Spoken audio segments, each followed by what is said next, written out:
I wander when I talk, so you're gonna have to keep up with the camera. I've been keeping up So with anyway. you for 39 years. Hey Okay. everyone, my name is Jim. I'm Shelly's child. You may know me from a lot of classic Shelly stories of dumb things I've done in my lifetime. So if anytime you hear a story that's funny or good, it's me. Anytime it's questionable judgment or something bad, it's one of the other ones. So she's got a couple of them, so I'm not responsible for all of the things that she talks about. But yeah, so she asked me to talk about cryptocurrency. So I was just wondering, kind of curious, is just raise your hand if you know or are familiar with what cryptocurrency is in any way. So a little bit. Raise your hand. Do you guys know anyone that has cryptocurrency? Like, is it something that people that you know? Okay. Any of you have cryptocurrency of your own? Couple? Okay. So it is a question. I mean, this just comes up so much because it's talked about a lot. You see the news, you see the prices, you see the hype, you see a lot of things, and it's like, what does that mean? And it's not really very clear. So we're going to go over what this magic money is and why you should even care. So just to start out, cryptocurrency is absolutely just magic money that somebody made. I could just say that this paper's money. I could say that my phone's money. I could say that, just like how people say diamonds are worth something, but rocks aren't. Who decides what's worth what? It's just the free market. So essentially, as we talk about cryptocurrency, you can't really talk about without talking about Bitcoin. So Bitcoin is kind of the old school, the original cryptocurrency. So what was happening in 2009, some guy wrote a white paper that talked about a way that we could have a currency that's decentralized and runs across the entire world seamlessly, without any banks, without anything. And he kind of wrote this white paper on how you would do that. And that was in 2009. And the really cool thing is, nobody knows who that guy is. He went by the name Satoshi Nakamoto, something like that.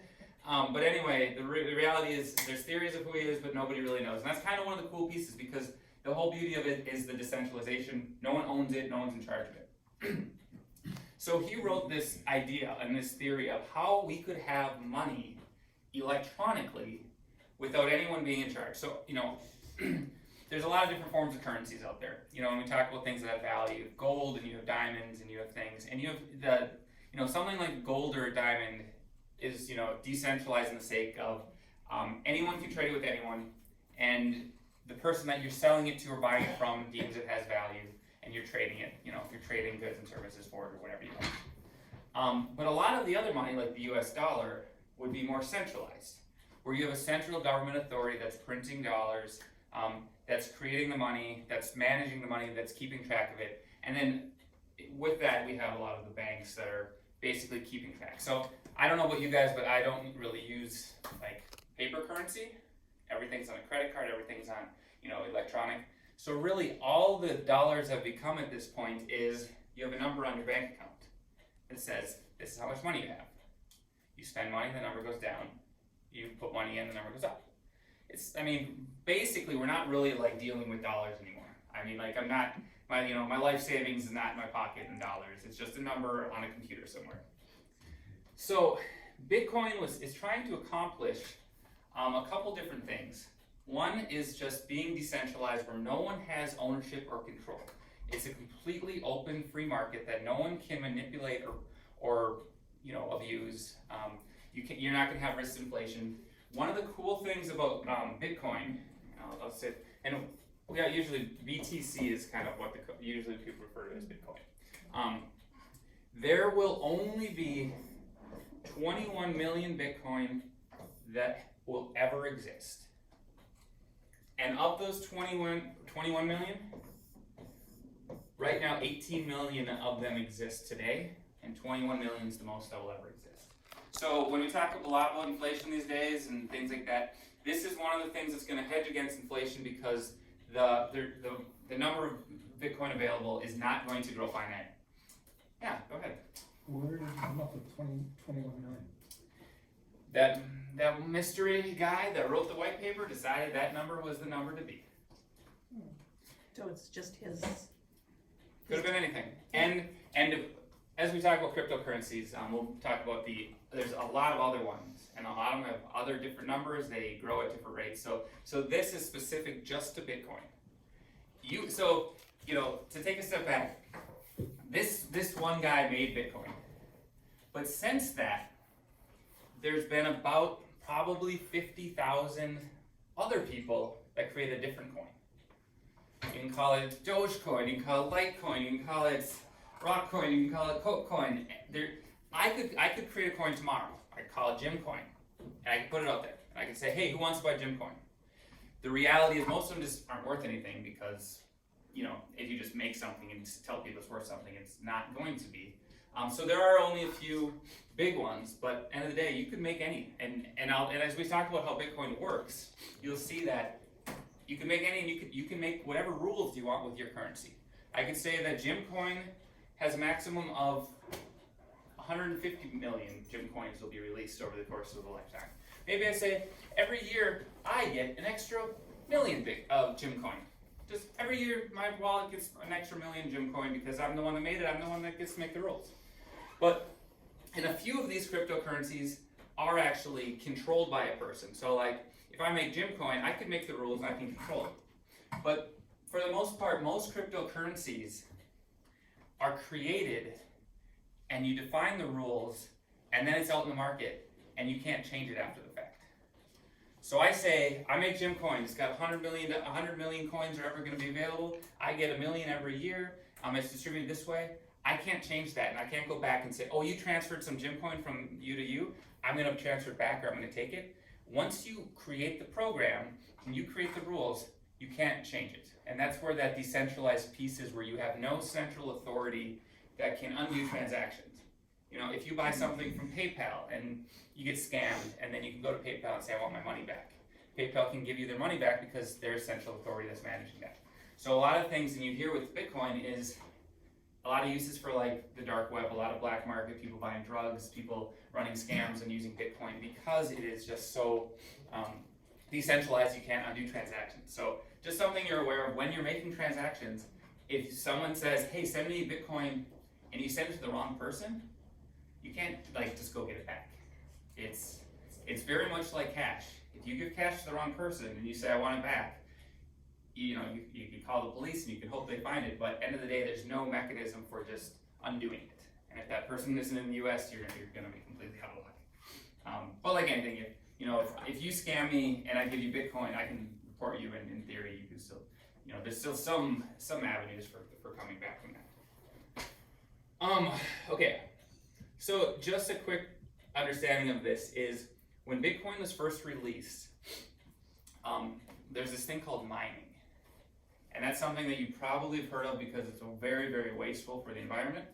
But how Bitcoin was set up was we need computers to run the transactions and manage things.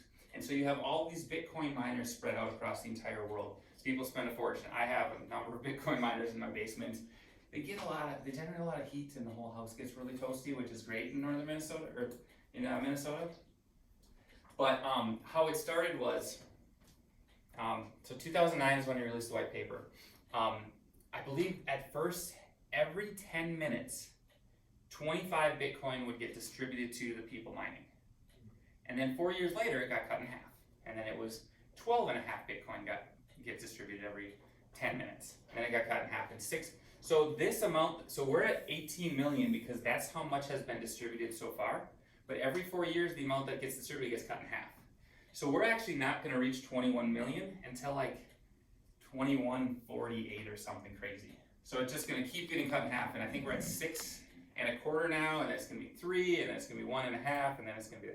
So that's sort of how you get to this. They are constantly releasing more and more new coins, but the amount being released is shrinking, and we're almost at a point where most of them have already been released. So, next I want to just go over a little bit about how it works and why this actually is. It's kind of ingenious in a way, because if I'm gonna make a magic money, and I have a rock, and I say rocks are worth money now, I'm gonna give you my rock, and I'm gonna say, you know what, rocks are gonna have. I'm gonna say only rocks that say gym on them are worth money. So I go, I get a pile of rocks, I write Jim on them and say, these are all worth one Jim rock each. You can buy a sandwich with them. So I give those rocks to people, or I sell them, or I trade them, just like you do anything. What's gonna happen is someone's gonna make a rock and they're gonna write Jim on it themselves, or they're gonna grab a rock and they're not gonna make it. They're gonna grab a rock and they're gonna write Jim on it. You're gonna have forgeries of some way. And electronically, as if you're, that you can copy anything electronic in a second. I can copy a picture in a second. I can copy anything. So what it really, the hurdle to overcome is, if I have one Bitcoin and I transfer it to somebody else, why wouldn't I just copy mine and give him one, and now I have one and he has one? So that's always been the trouble, and that's the thing that people have struggled when they're talking about how to make it. And so how it works in a normal currency, or when we talk about PayPal, is PayPal keeps track of how much each person has. And if I transfer money from PayPal to somebody else, PayPal looks and says your balance is lower, their balance is higher. So that central authority is the one that actually keeps track of it. And when you have your bank, you send money, you transfer money from your bank to someone else's bank, the bank is managing that and they're keeping track of the balances. So you don't have that issue of, I think it's called double spend, where one person is spending the same dollar twice, or they're copying it and they're using that $1 to buy, I'm buying a car with $1, but then I'm buying a bike with the same dollar. So we have to find a way to make it so every single dollar is accounted for and we can't do the double spend. So how they did it is through what's called, they use blockchain as the technology. And what they use is a ledger. Now, I have never balanced a checkbook,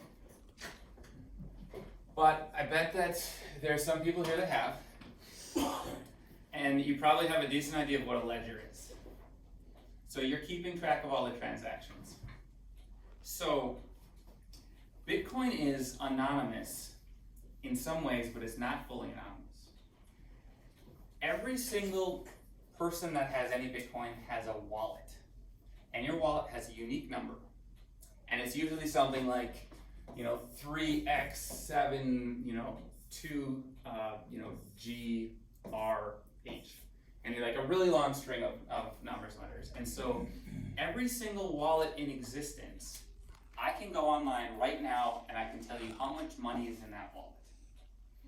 And how that works is because there is a ledger, and I can go to that ledger and I can say, how much money does this wallet have? And it will say, this wallet's got 8 Bitcoins. Because of that ledger, we actually know that the organization that owns the most Bitcoins in the world is the US government. Because they confiscated a bunch of Bitcoins from a black market exchange. And so they ended up having the most. But I mean, just a sort of a funny side story. But end of the day, I can see every single transaction. If I send money to you, I don't know that I sent money to you. I can see that this wallet sent money to your wallet. So you do have the ability to track, and this is how the government actually is doing a better job at tracking fraud and tracking drug sales and things like that, because you have, I don't know if you've heard some of the stories in the news. You have people that are blackmailing someone and demanding to get paid Bitcoin. So I transfer money, so I say, okay, I'm getting blackmailed. You're saying send Bitcoin to this wallet. I send you $5,000 of Bitcoin, and then I watch that wallet because it's sitting in that wallet, and they can't do anything with it until they transfer it somewhere else. So then that money gets transferred to a different wallet. Now I can see it's in that wallet, and that gets transferred to another wallet, and eventually they cash out.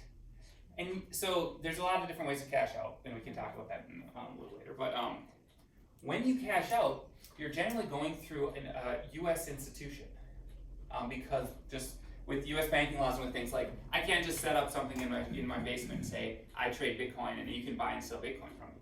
You have to have a license, and you have to go through all the financial steps to be a financial institution, reporting and all that. So if you cash out money, it's going through a financial institution that then people can track. So if I transfer money, if I get blackmailed, money goes here, they transfer it to another wallet, another wallet, another wallet, and then cash out, I can call those people that cashed out and say, who did that? And then I can get a name, and I can do it. So, you can do it in other countries. There's a lot of ways to get around that, but that's how they're tracking them. It's not anonymous in the sense that you see which wallet has it. It's just anonymous in the sense that you don't know who owns the wallet. So that's kind of cool. So who keeps the ledger? Because every situation, you know, your bank keeps it, PayPal keeps it, you know. So what we do is, those computers that are mining and doing the processing, they're actually keeping track of how much everyone has. So we have, it's a decentralized ledger system. So, you know, I don't have the idea of how many numbers, but there are just tens of thousands of ledgers across the world. And so every single time you send money to a person, you're basically shouting it. You're saying, hey, I just sent $10 to this person. And then all those people with the ledger just saying, I got that. I'm writing that down. So, let's do an exercise here. So, if we have 3 ledgers, and you're closest, so you get to be one of them. I'm going to put you here as one of them because you're in the area, and then it's got to be further away because you don't want colluding between people on the end, and they're going to all give all the money to themselves. Yeah. Okay. So, well, there's you know, tens or hundreds of thousands of these in the world. So, let's just say, you know, forget about the this. That's not. You can use your hand. If I expected. All right. So let's just say instead, I'm just gonna erase it all. That's clear. Let's say we have 3 wallets. One's 23, one's 45 because I'm on Michael Jordan 2 numbers apparently, and one is 62. And so wallet 23's got 2 bitcoins. Wallet 45's got 1, 62's got 0. So whoever owns this one says, I'm going to buy a bike from the person that owns this one. They say, all right, I'm going to transfer 1 bitcoin for that bike. So what he does is he goes to the network, and what we do is we say, okay guys, 23 just sent 1 here, so we're minus 1, so now they have 1, and this one's plus 1, and they're at 2. So we tell the people and say, hey guys, I need you to keep track that 23 now has 1 bitcoin, 45 now has 2, and 62 has 0. And keep track of this transaction because we not only do want to know the balance, but want to know how it happened. So you can always look back and record it. So just like you have in your statement, we have each person that's keeping the ledger keeps track of that. And obviously it's a computer happening electronically, quickly. And then, so you're basically shouting out saying, hey guys, this transaction's taking place, everyone take note of it. And so you have all the people keeping the ledgers, write it down. But now number 23 has to know that, 45 has to know that the money was sent through. Because maybe 23 just said, we sent it all, but then maybe it didn't work, maybe it didn't happen. So how do you verify? I'm number 45, and I have a bike, and I'm saying, I'm not gonna give you this bike until you give me the money. So how do I know that I got the money? So the system works as, in this case we have 3 ledgers, and I, as number 45, I look and see, okay, who's got that transaction? And once over half of the ledgers record the transaction, I know that it's verified and it's good. So basically, I, as number 45, look up, okay, look at your ledger, do you have that transaction? Look at that ledger, do you have that transaction? Okay, 2 of the 3 do. I know that that's valid now, and I'm gonna be good, and now everyone's recorded it and I'm set. And the cool thing about that is, if you got a guy sitting in the back here that says, I'm gonna be sneaky, let's just say he's got wallet, 33. And he's like, I'm gonna add to the ledger that this guy sent me 2 bitcoins. Now he's got 0. And I'm just gonna do that and see if anyone notices. Because that's a good way to steal money from people. And so now his ledger says one thing and this ledger says another. And he's like, mine's right. Why would I trust yours? And so anytime that there's a discrepancy between any transaction, it's the majority rules. So we say, these 2 say this thing, that one says that thing, 2 win, yours is wrong, we're wiping it out and then changing the ledger over there. So in theory, if you owned over half of the computing power on the network, you could make anything, and you could do anything you wanted. You could change the rules, you could set the, as we said, the max is 21 million, you could set the max to $1 billion if you wanted. You could transfer bitcoins yourself. So that network, the security of that network is really what's important. And the really cool thing about Bitcoin is because now we've been using it for 12 years, and we've seen a ton of different attacks, and the network has grown so big that in order to get half of the computing power in that network, you're gonna need billions and billions. Like it's not reasonable for any single organization to have that. I mean, a lot of people even talk like, what if the U.S. government decided they were going to try to control this and try to lock down half the network?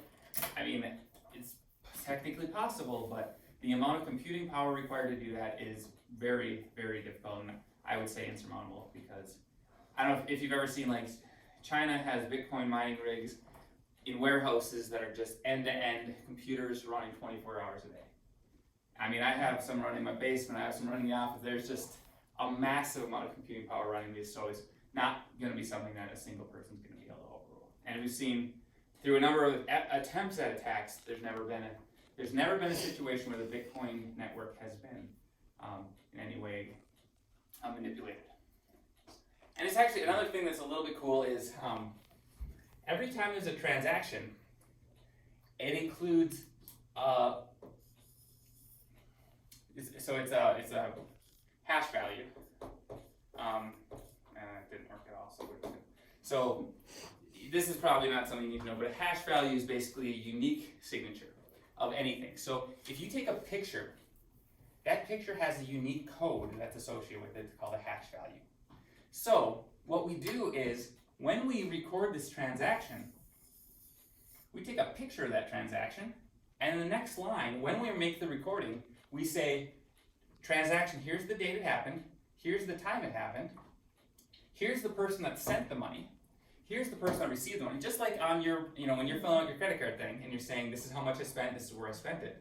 This is the amount that got transferred. And then here's the hash value of what it looked like before the transfer. And then on the next one, it says, here's the hash value of what it looked after the transfer. So that way, every single transaction is a chain that references the prior transaction. So if anyone tries to do something sneaky and tries to sneak a transaction in, then let's say I go back to a week and I sneak a transaction in. Now the next transaction is showing me the image that is too back, and there's a hole there because that shot, the capture of the previous one no longer matches. So it's just another way that's really smart, that we've never really had technology that's done this type of thing, that is really smart to keep track who has what. So end of the day, all we're doing is we're keeping a ledger of who has what, and we're keeping track of every transaction that goes back and forth in a way that's very difficult to manipulate. So you're keeping ledgers in your basement, In some ways, yes. and you're one of all the people in the world that are keeping track of that. Yeah. And you get paid for that. And you get paid, and you just say there's some complexity with mining. You also because just that is actually not really enough computing power. So when they started mining, is actually a lot of it's just random number guessing.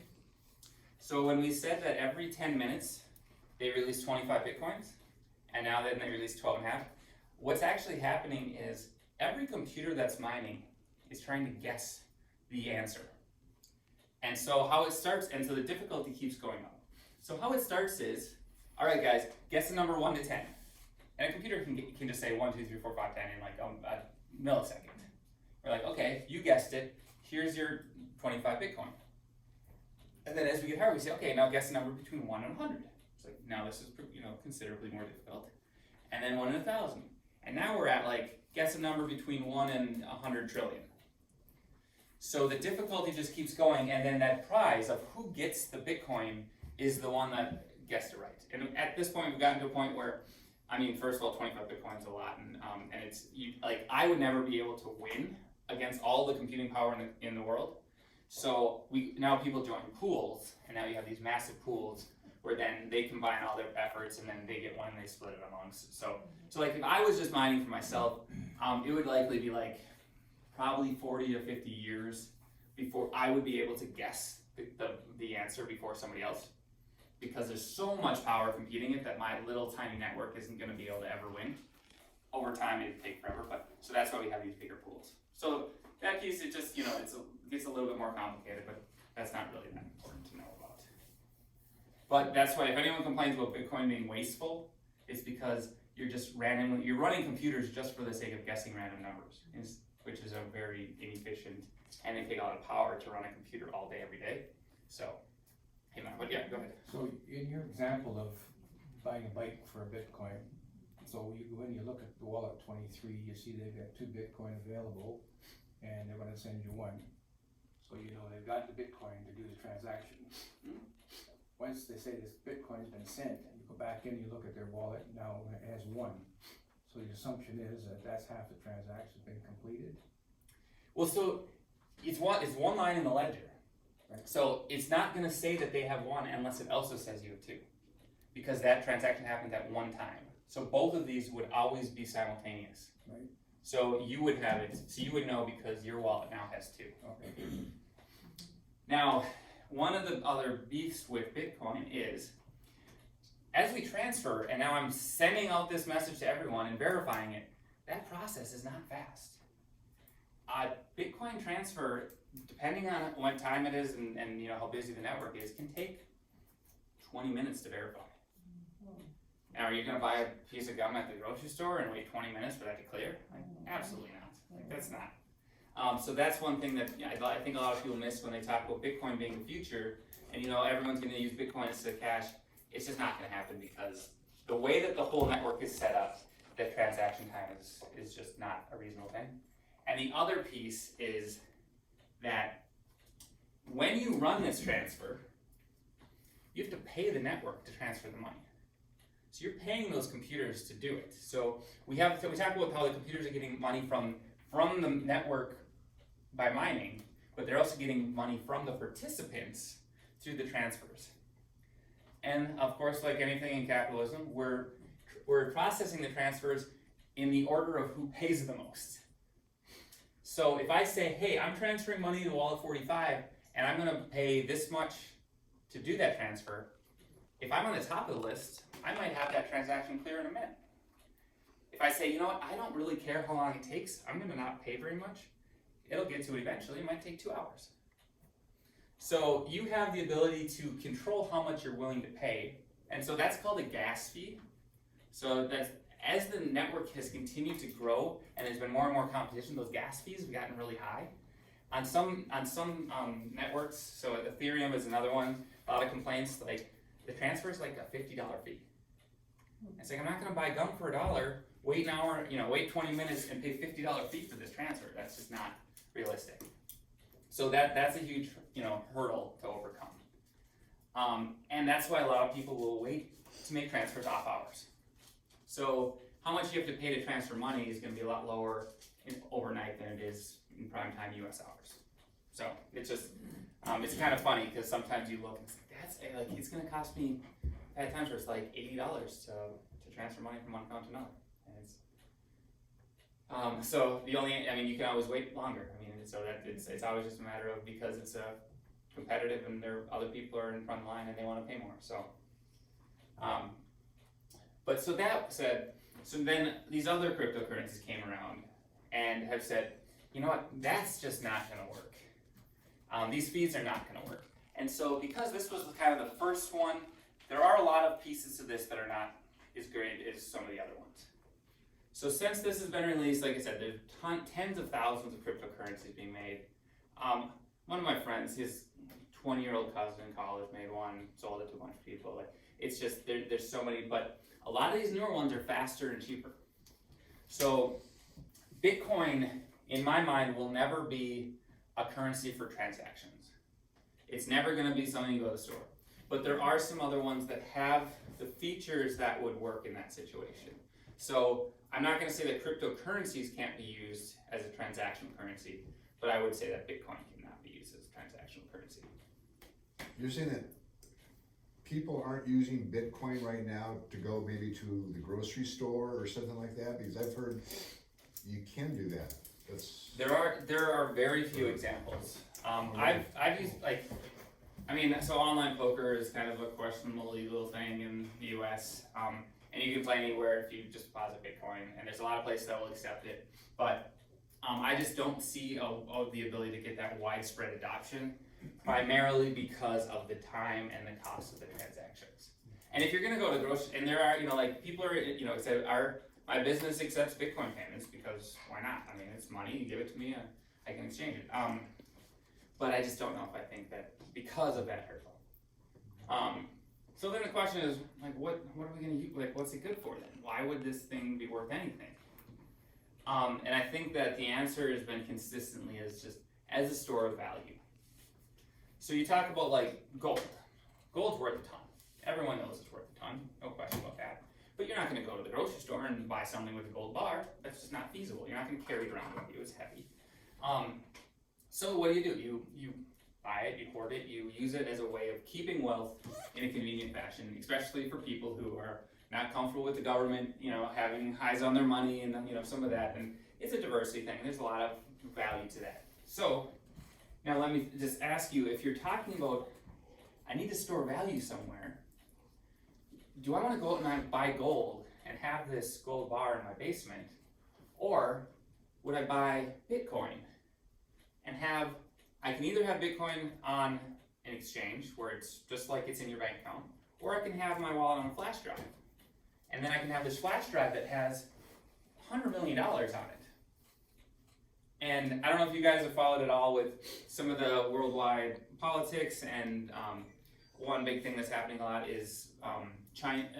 The Chinese government has been a little, difficult. So a lot of wealthy people in China have been coming and buying real estate in Canada, the U.S., and the real estate bubble because they've been buying a lot of property on the West Coast everywhere. Certainly, it's not a politics discussion, but the reality is that there's a lot of people that are putting money into real estate as a way to shield it from governments, diversify the investment, as a way of protecting it. So now, I don't know, I'm sure you guys have all bought property in your, at some point in your lives, but if you live in China and you have $100 million that you need to shelter, I don't really see how it would be that easy to go to Canada and buy a bunch of real estate. Now you got property, you gotta maintain it, you gotta do things like, that's a reasonable amount of work. And you have to get there, and and the government's not gonna just let you take money, so there's gonna be a lot of steps there. But if you could just put it on a flash drive, or have it on a computer electronically, you get all that money in a wallet tomorrow, that's completely separate from any government, that's not trackable to you, that now you can have, and Civil War happens, you can go running. And I say that a lot because you look at like countries that have hyperinflation and people are trying to get their cash.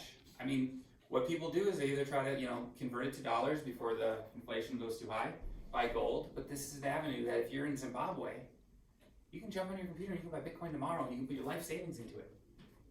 Like that. Where you're not gonna, how are you gonna make a run to the bank? How are you gonna get cash out? How are you gonna protect your money when, when the government's not having issues? So that's where I see Bitcoin having value.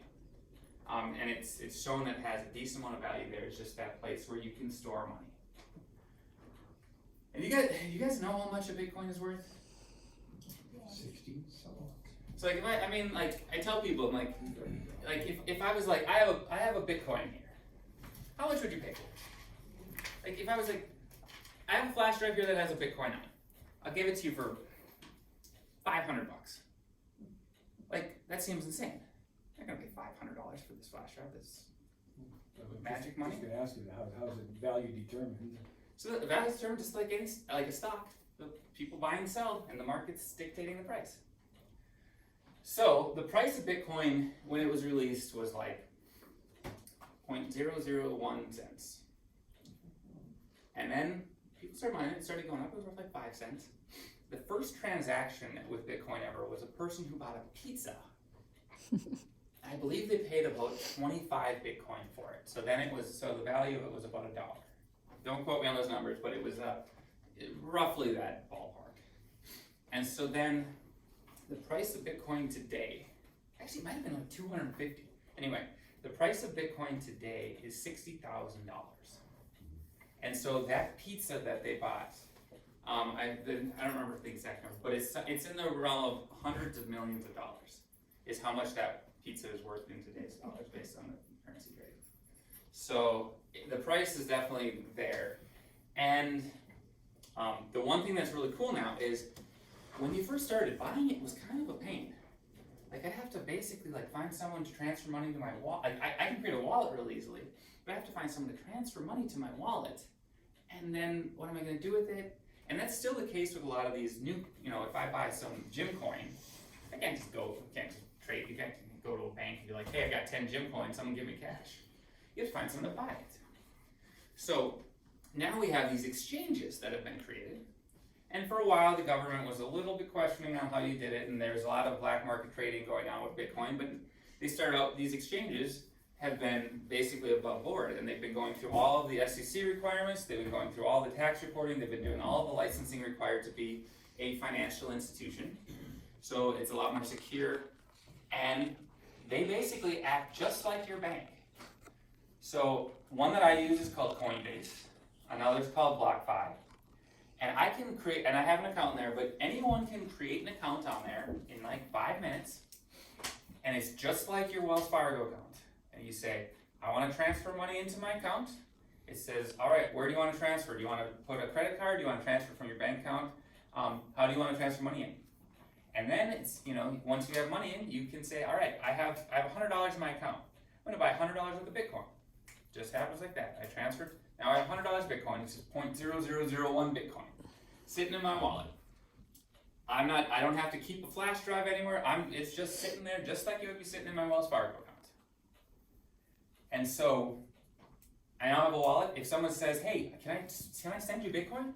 I go into my BlockFi account, I look at my wallet address, I copy it, and say, yep, send it to this wallet address. They send it to me, goes right into my account, piece of cake. So it's really, really easy now. And at any point, I want to cash out and say, I have 100 Bitcoin.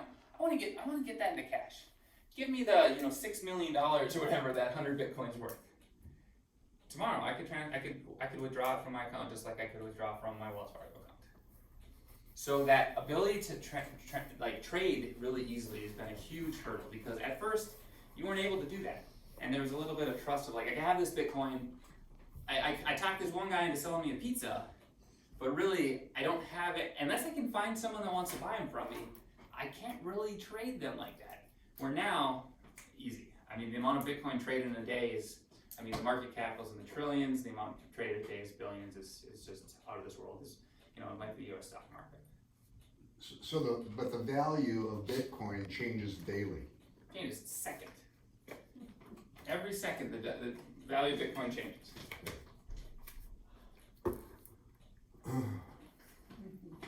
So let's see. It's gone down today. We're having a really rough day.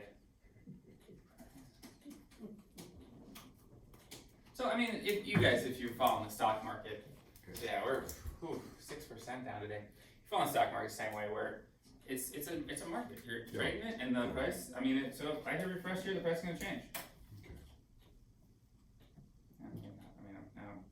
And I don't know if Google keeps track of it on that, but the exchanges. So it is, and so one of the biggest issues was if you buy a bike with Bitcoin, and I'm talking to you, and I'm saying, all right, you got this bike. Let me see what color it is. I like the blue. Like, how are these tires? Like, let me check the air pressure. And they go, by the time you're done checking that bike, the price might be double. Like one Bitcoin because it worth double what it was when we started talking. So that was a huge issue that a lot of people were like, this is just not stable.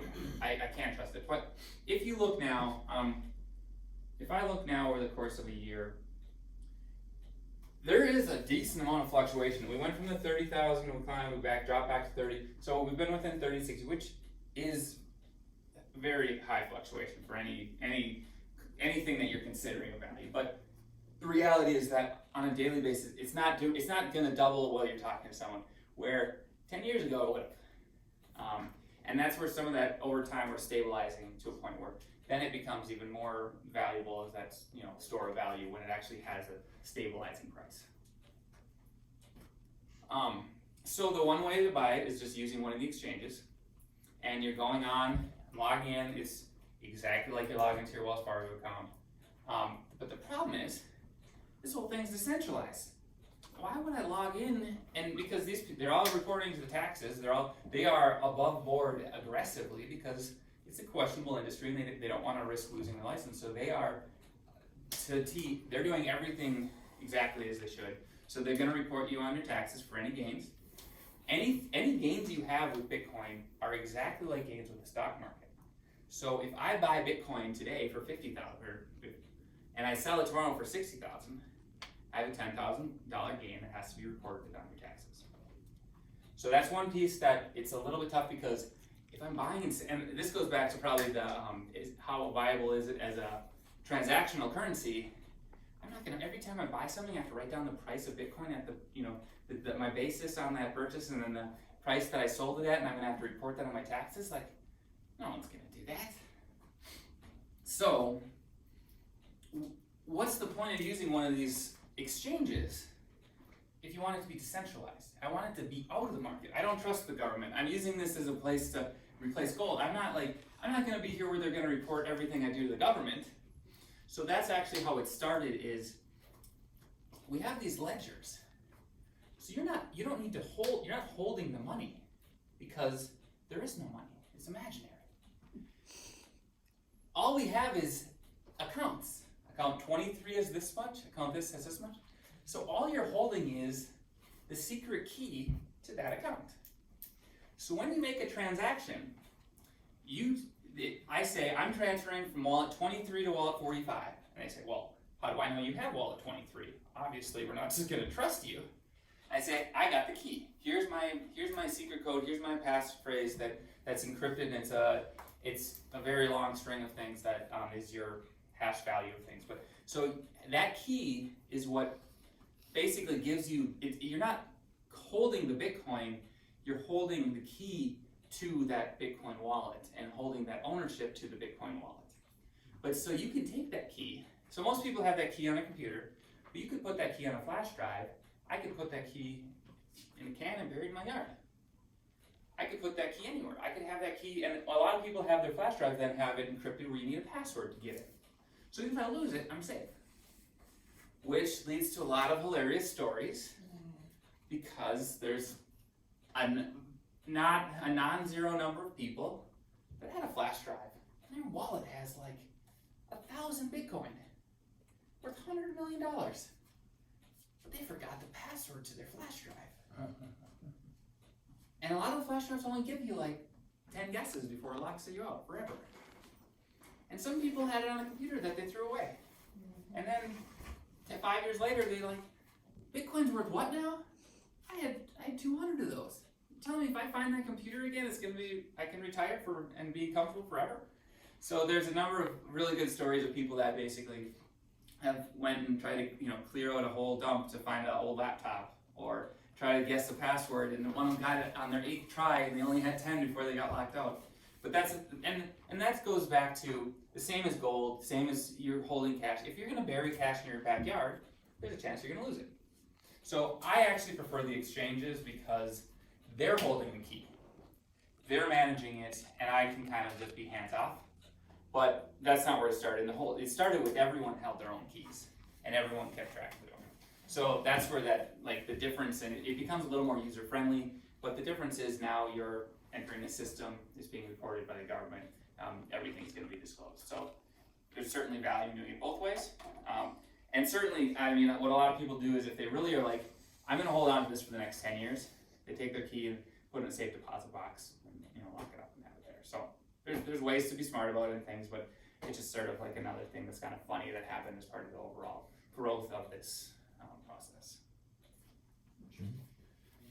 Not recently, but a year or 2 or 3 ago, I saw some item, I think it was a Bitcoin or a crypto that had been created, I think in Japan, and it had been hacked somehow. How did that? So that was called Mt. Gox. Yeah. And Mt. Gox started off as you guys know what magic cards are? It's a really nerdy thing, and I'm a nerd, so I can say that, but it's beyond me. It's basically a card game where you have like wizards and dragons, and you're playing games with friends, and you're using cards to play. But so it's a role-playing card game that people play with their friends. And so Mt. Gox was a place where you could exchange these cards, because some of these cards are rare and they became worth a lot. But anyway, over time they transitioned, and then they became a place where they essentially became a Bitcoin exchange. And they were one of the first real big Bitcoin exchanges out of Japan, and they took in a ton of people, put their, coins with them. And what happened was, I believe that it was an inside job that someone who worked there had access, and I think a lot of it was the fact that because they started out as a trading card company, they weren't really security experts, and they had a lot of holes, and it was early on, But so what happened was, they were one of the first exchanges, and through an inside job, they got hacked, and someone took all the coins. And people lost hundreds of millions of dollars. Now, could that happen again? But the important thing to note is that was not a failure of the Bitcoin's system. It was because they were storing their keys with this company, and that company lost them. So, which is not insignificant, and it's important to know, but it's just the difference between, is this how can we fix this in the future? And that is why I think a lot of it, I trust the current exchanges because they're US based, and I believe most of them are federally insured, in the same that way your bank is. So yes, there has been, that's by far the largest theft. And there have been a number of instances where, people will, there's a lot of cyber cases where, people hack a company and basically hold all their data hostage unless they pay them in Bitcoin, or they'll kidnap people and pay them in Bitcoin. So there is a lot of that type of things that's happening.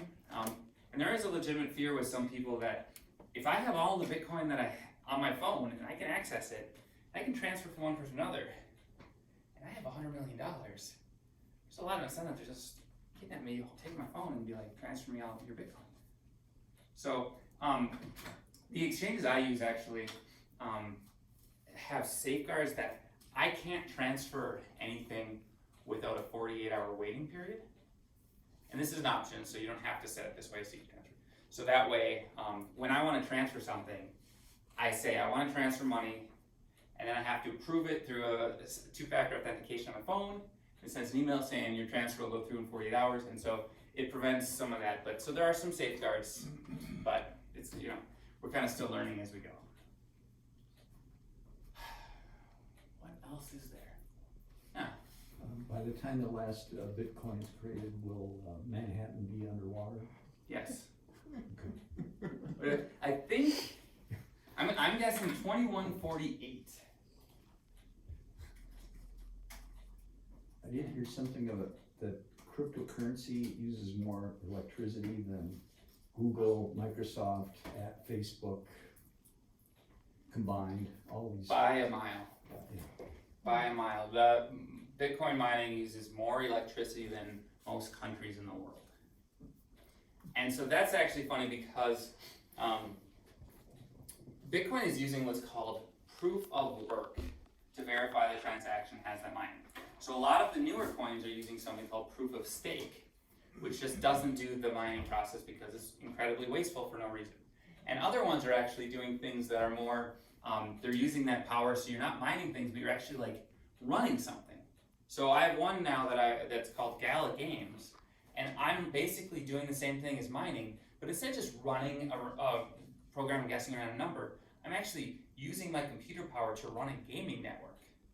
And there's another one that uses the computing power to run a video network like YouTube. So they're actually realized that this is a terrible idea, and we're now trying to make use of that computing power rather than just burning it, because it is very wasteful. And the other thing is a lot of the newer coins are moving to proof of stake. So Ethereum is the second biggest coin. It's about half the market cap of Ethereum, so about half the market cap of Bitcoin. But it's a much newer coin. It has a lot more efficiencies. And actually, at the end of this year, hopefully, they're moving from the proof of work mining to the proof of stake, so they can cut back on their electricity. I'll be honest, I think that change is going to lead to a huge boost in the price, so I'm banking on that. But it can only happen because over half of the mining power decided that they wanted to do it. So that's the big piece, is when you want to make a change like that, it's the consensus of the people running it all have the ability to overrule and kind of it's that majority rule system. So it's hard to make a change like that on a coin that is very large with a lot of things, where it's easier if you have a new coin that's only got a couple things supporting it. But really cool because you hear, like Bitcoin, I think it would probably do better if it wasn't doing that mining. So making that transition would make sense. But no miner is going to want to stop mining. They have all this money invested into all these things, and they're not going to vote on a system that takes away their income. Because mining there's just a lot of money into it, so. Okay. So, any questions before I move on to one other thing? Yeah. What do you know about XRP? So XRP is Ripple is the name of it, and it's actually a centralized cryptocurrency. So XRP, it's very fast. It is very effective for transactions. Is that the one that Facebook runs? No, I don't think What's so. Facebook's coin?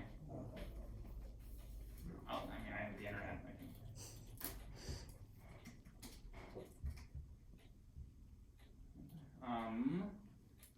What is it? So Ripple.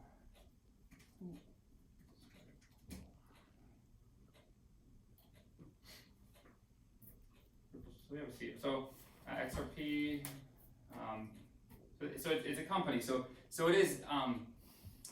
It's incredibly fast. So that transaction speed is not an issue.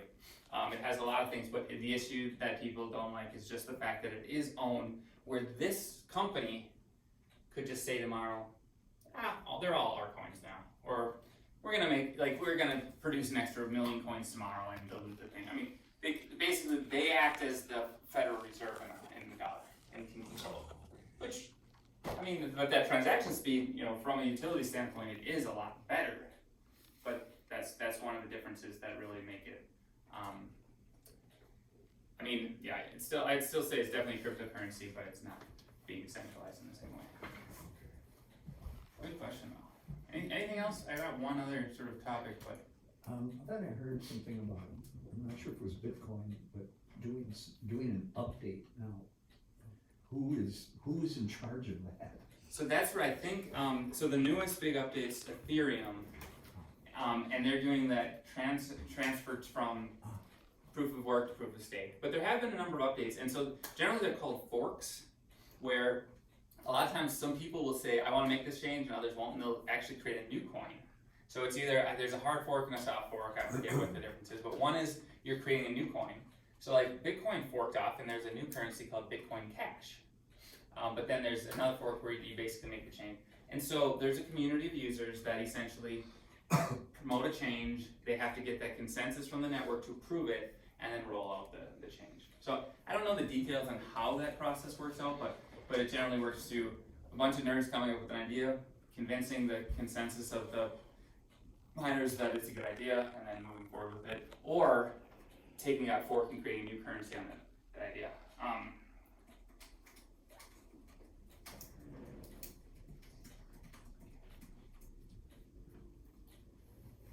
So at any time you can go and I can see which the biggest cryptocurrencies are. Bitcoin's been the largest by market cap here for a long time. Like I said, Ethereum was about half. Binance Coin, I didn't know that was that high. But then the rest of these are significantly lower. So these two are absolutely, without question, the two main players in the game. But there's, some of these, and there's Ripple right there. And now there's Tether, which is funny because these are called stable coins. And the value of Tether stays at about $1, and they pay out interest if you keep Tether. So it's kind of an interesting investment idea where if today I took $100 and I bought Tether, I think that it pays out about 10% interest, and the price almost never fluctuates from $1. So it's basically a way of it's kind of like putting your money in a bank and letting it gain interest, but the interest rates are a lot higher than the bank rates. So a really cool way of having investment options through, and they're called stable coins, so they're not going to have a price fluctuation where tomorrow it's worth half. But so all of these, up and down, we have movers, and this is where you get to a point where someone says, oh, I bought this cryptocurrency and it went up 1,000% yesterday. And you always have these coins that are going to just skyrocket. And you see things that get hyped up and get blown up. And everyone's investment advice is different, but in my mind, there's no regulations on Bitcoin trading. You can pump and dump like you can't do in the stock market. You can promote a coin and then have it crash. There's a lot of manipulation going on in the market, and some of these coins have market caps that are low enough that they can be manipulated. And in a lot of ways, they're similar to penny stocks, where yeah, one goes up 500% in a day, and it's great, but like 50 other ones it probably went down. So it's kind of like playing the penny stock market. I don't go past the top two just because if I'm not the one, like if you're not running the pump and dump scheme, you're probably the one that's getting taken advantage of, and just not a pool I want to play in. But so the one thing, and like Dogecoin's a perfect example. If you ever, so this is a meme. It's a joke. It's a dog. This coin was made as a joke, and now it has a market cap of 26 billion. And so Elon Musk tweets about it all the time. Every time he tweets about it, the price goes up. Every time someone says something bad, the price goes up. So it's very volatile. That's manipulated in a lot of ways, and the price. You see some of these prices where it's gone. It's at 19 cents now. I think it's been up to 35. It is. If this was a stock, there would be market manipulation and it would get shut down in an hour, I'm sure. So, like you can see here, it went up to 54 cents from 5 cents in a matter of less than a month, and then it got hyped up, and it was because Elon Musk and some others tweeted about it and hyped up. So I would just discourage anyone from thinking that they're going to get into that unless they are really following it on a regular basis. But so one thing that I always heard, and when cryptocurrency started, it was like, Bitcoin, that's magic money, it's not real, it's not going to last, it's going to crash. The number of things I've heard, and I think we're past the point where it's going to actually have any chance of crashing. When it was $100 a coin, I was like, I don't know if this is going to last. It was $1,000 a coin, I'm like, I don't know if this is going to last. But we're now at 12 years, it's consistently held for a long time, so I don't think that there's any likelihood that this is just going to go away. But one of the biggest things I always heard was, I don't like Bitcoin, I don't think it's real, I want money I can hold, but I like the technology that it's using. I'm like, what does that mean? Like blockchain. I want to use blockchain's good technology, because I heard on the news someone said that blockchain's the future. And I'm like, well, what is it going to be used for? I just heard it was good, so I know it's good. But lo and behold, they actually came up with a lot of cool ideas that have come with it. The one that we've already talked about is the ability to use the mining to power gaming.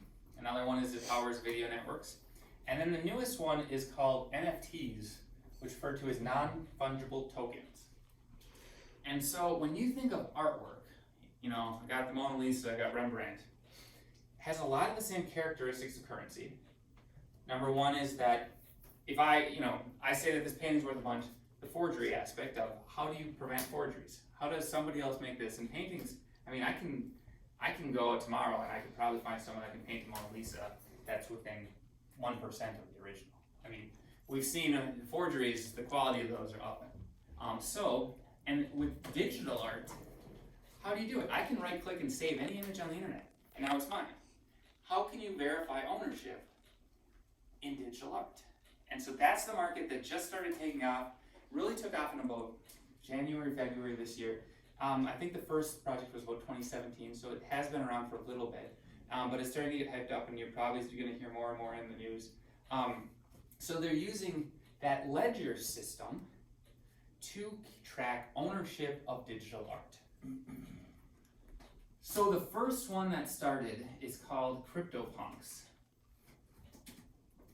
And it is laughable at how bad this artwork is. So CryptoPunks are pictures created by computers, and there's 10,000 of these pictures. And you can buy one, and that picture can be yours. And I've read on that, I'll be done in a second. But feel free to leave if you need to. I'm not here to hold anyone hostage. So there's all of these pictures. The ones in red are for sale, the ones in purple have offers on them, and you can buy any of them. And as you see, some of them get rare. So there's an alien. Here's a zombie. He's green. There's only like 9 zombies in the world. There's aliens. There's a zombie. But so each characteristic, there's, you know, people like the glass of hat. You create a market. But so now, there would never have been an ability to buy and sell these pictures because I can just right click and save this and now it's mine, without being able to verify who owns it. So I click on this picture. Oh, it's not clickable. Okay, so here's one of the zombies. I click on this, and I can see who owns it. And so this is account. This is the wallet that owns this picture, and this is the person that sold it to him. And here's the amount that it was sold for each time. So here I can look at the history, and I can see this picture was given away for free, 2017. Someone then said, I want this, I'll give you $14, which is 0.05 Ethereum, which at this time was probably $2 because the price of Ethereum has gone up. And they said, nope, nope, nope. And then they offered 1 Ethereum. Oh, sorry, what is that? 1K, I don't know what that is. That's weird. But anyway, sold here. Sold for 2.5 Ethereum, $1,700, 2018. Got some people bidding on it. The last transfer, someone sold it for $6.5 million. Wow. And so you'll see. So some of these are funny. If I think Snoop Dogg owns like 3 of the aliens. If you're basketball, I know Steph Curry has one. I know Odell Beckham has one. There's a number of celebrities. It's become a status symbol. And so right now, if I go to see the ones for sale,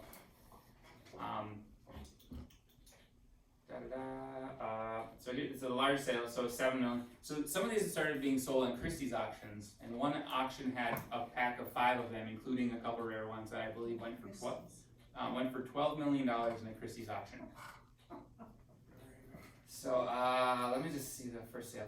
Here we go. So if you look at the ones for sale, right now the cheapest one you can buy today is roughly $280,000. And so after this happened, just like Bitcoin, we have all these other projects, and all these people rolled out, and there's probably 10,000 different NFT projects that are exactly the same.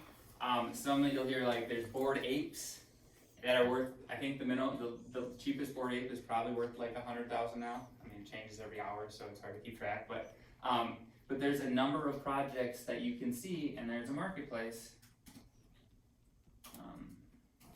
that will show you where you can buy and sell. So that's just, the Bored Apes is kind of a funny one, because it's just, and so Bored Ape Yacht Club is a really popular one, and they're just pictures of apes. And the price, people are bidding. So the last bid on this was, 69 Ethereum, which is at $4,500 each. I mean, it's a lot.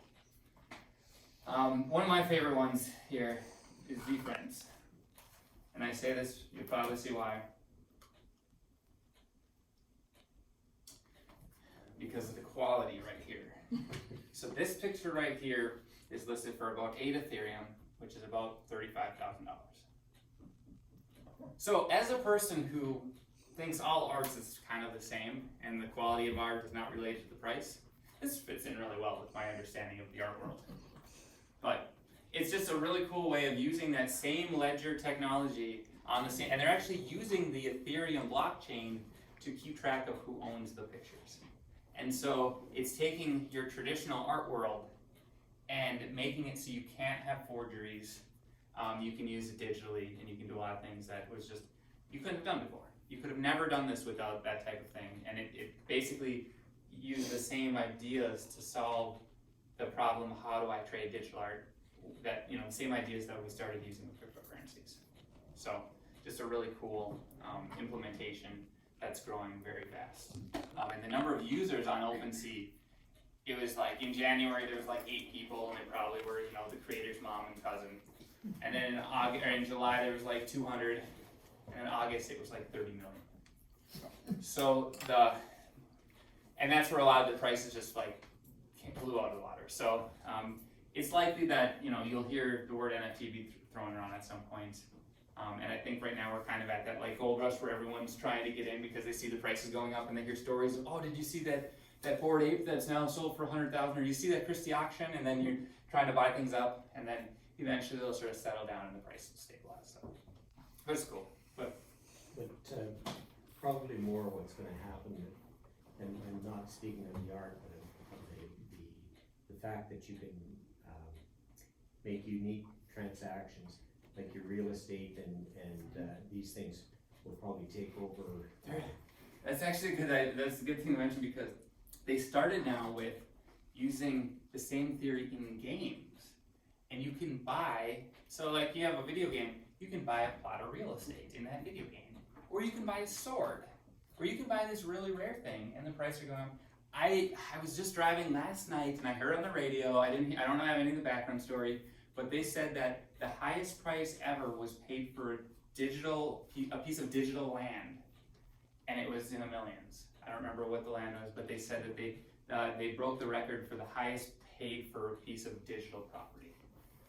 And so now you're seeing more and more games that are including these land and weapons and, you know, uniforms and whatever you want that are all being tracked on that same blockchain, which, but yeah, at some point I wonder, like, what are these people doing with all this money? Yeah. You're bidding $13 million on a Christie's auction for 5 little pieces of art. Like, you got too much.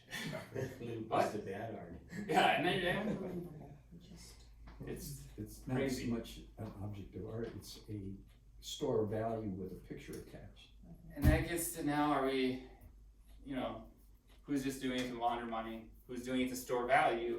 Who's doing? And I would say that I think that this will have a tremendous amount of values in storing value once it stabilizes. But right now we're in kind of this, like, these prices are going all over the place and it's a lot of speculation. But absolutely, there's no reason why. And what's harder, if you're gonna launder money, you know, you're gonna buy Mona Lisa or Rembrandt, or are you just gonna be able to jump on your computer and just spend the same amount on a CryptoPunk that, you know, and you hold, and so you have the exact same. You have a wallet. You can keep that wallet on your computer. You can keep that wallet offline on a flash drive. That gives you the key to your art. And there have been a couple stories of somebody who either got scammed or they lost their. It was the CryptoPunk.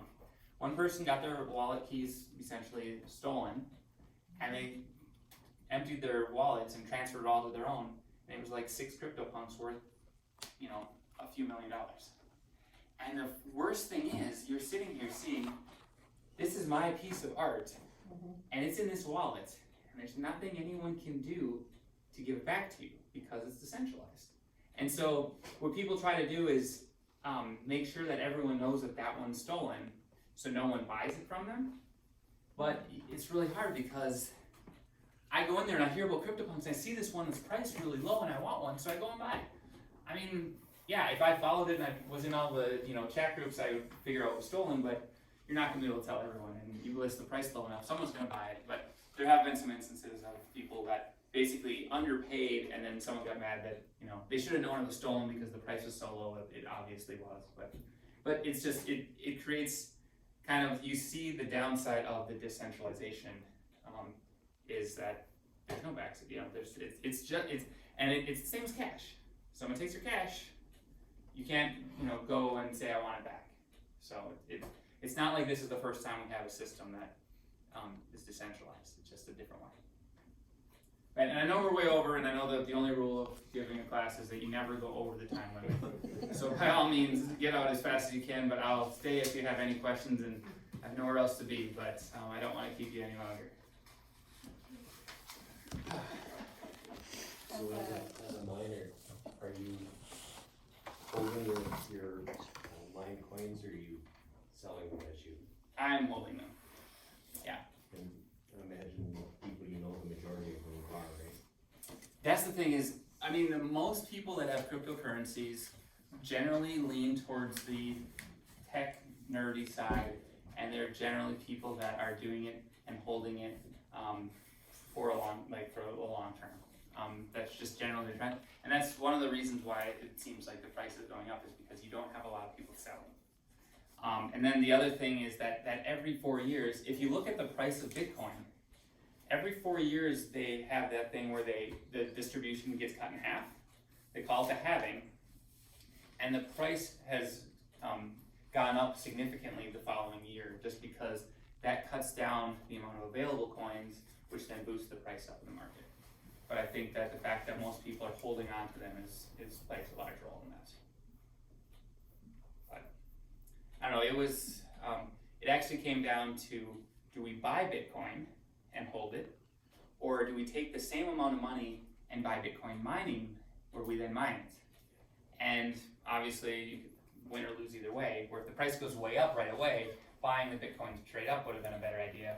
But because I'm running on the theory that it's going to stay stable until the next halving, which is 2024, I thought that we'd be better off if we took that money, spent it on mining, and then tried to mine as many coins before we could. Because in theory, we'll be able to mine more coins, just a matter how the price goes. So really, it's a little bit of game theory on which one's better or worse. But so far, it's worked out because the price has been in our favor. But the biggest issue is, to mine, you have to get video cards or high-end ASIC miners. And with COVID and with shortages and chips and with Bitcoin prices going high, they are impossible to mine.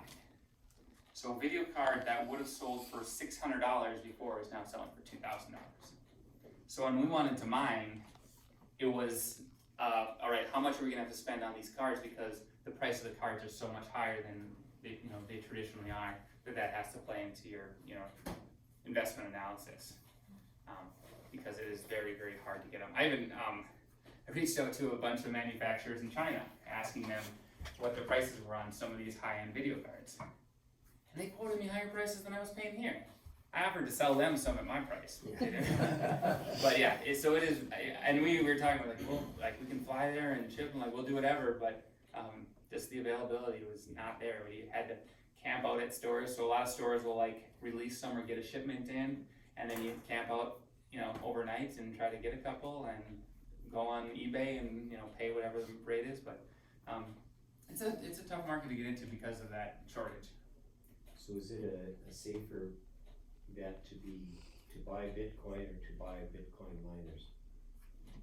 It depends on whether the price of Bitcoin, how the price of Bitcoin changes.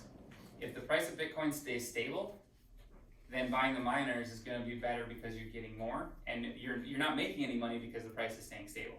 But if the price goes way up, now here I don't have many because I just started, and here you make more. So it's a matter of how the price changes and how long that change takes. So, and the difficulty with miners is because as more people mine, and as the amount of coins that get reduced, the difficulty goes up, and the amount that you make goes down, unless the price continues to grow. So the video cards we have right now, I expect to be practically useless in about 5 years, because by then there's going to be more cards, there's going to be more difficulty. The amount of coins they're offering are going to be half. You still have the electricity costs and things like that. Right now, one mining rig generates about $1,000 a month and costs about $100 a month in electricity to run. Unless the price of Bitcoin just goes to the moon, I would expect within 5 years that my setup will no longer be viable to run. But I'm banking on the fact that these video cards are so rare that I'll be able to resell them, because a video card from 5 years ago absolutely cannot mine Bitcoin and generate any profit, but it's still worth the same that it was worth on the day that it was made, because of the shortage of video cards and they're just in such high demand. So a lot of the reasons why we decided to go with mining was because the resale of those video cards. If there's anything happens, we decide tomorrow I can't just quit everything, we can sell those video cards and make all our money back. So it's less risk in my mind. I have a virus. Well, it's a gamble. But I'm still working on theory that I think the price is going to stay relatively stable for the next couple of years. I could be completely wrong. You will hear a lot of people say a lot of things about what they think is going to happen, and you can pretty much find anyone else. You can find someone that will say Bitcoin's going to be worth $1 million next year. Bitcoin's going to be zero next year. So moral story is, don't listen to me or anyone else. It's all speculation. What's I've heard stories about persons disappearing. Wallets disappearing? Wallets disappearing, sorry. Yeah. Can't disappear. You can lose them, but I've never heard of because so that's the one interesting, you can look up all these wallets, and I can see how much is in each of them, and I can see there's these massive wallets with billions of dollars that we know belong to the government. And we only know that because the day that they got populated was the same day that the government raided a major underground market. So like, there's a lot of sleuths that are trying to figure out who owns what, but you can't lose the wallet. But there are a number of wallets that are essentially, let's say, lost in the sense that if I have the key to a wallet on my flash drive and I throw away the flash drive, there's a lot of wallets that are just, for all practical purposes, those are locked up and will never be able to be retrieved. So there's some theories as far as what percentages of the coins are essentially out of circulation because the person lost their wallet. And I'm guessing that you're probably in the market about 20%. A pretty decent number that have been just lost forever. So when we say there's 21 million coins, I'd say that it's probably safe that at least 3 or 4 million are completely lost. Unless that one guy finds it in the dump because he keeps digging for his laptop in the dump. And I felt bad because it was like, he's got $100 million in a laptop that he threw away. But then I found, like, well, he had some other coins and something else, so he's still got like $40 million or something. So not exactly time for a big party, but I don't know if I could sleep at night if I lost all of my things. That'd be tough to handle.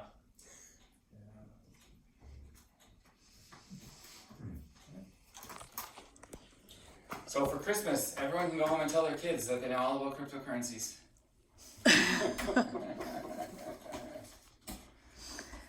Well, thanks, Jim. Thank you.